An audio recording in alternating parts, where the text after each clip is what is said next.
జై శ్రీమన్నారాయణ. వ్రతాలు, వేద వ్రతాలు అని 4 ఉన్నాయి.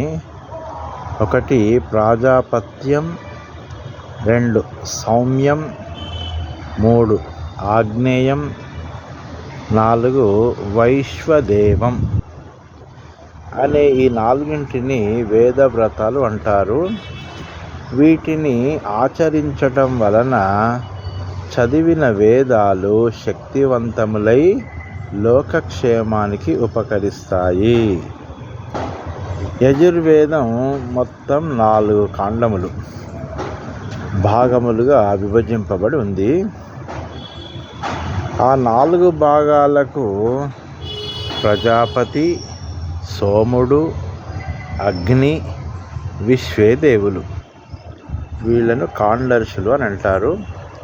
ఆయా కాండములకు అధిపతి అన్నమాట ఆ ఋషి.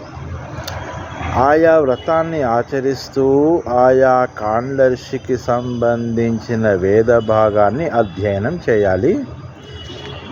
వేదాధ్యయనం చేస్తూ చేయవలసిన వ్రతాలు గనక వేద వ్రతాలు అని పేరు. ఈ విధమైన వ్రతాలతో వేదాధ్యయనం పూర్వకాలం జరిగేది.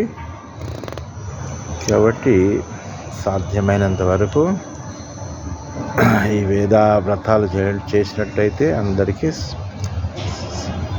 జీవనాలు సుఖ సంతోషాలతో ఉంటాయని చెప్పబడింది. మిగతా విషయాలు రేపు వచ్చే వీడియోలో చూద్దాం. రాచకొండ రామాచార్యులు జ్యోతిష్యులు, పాంచరాత్ర ఆగమ వైష్ణవ పురోహితులు.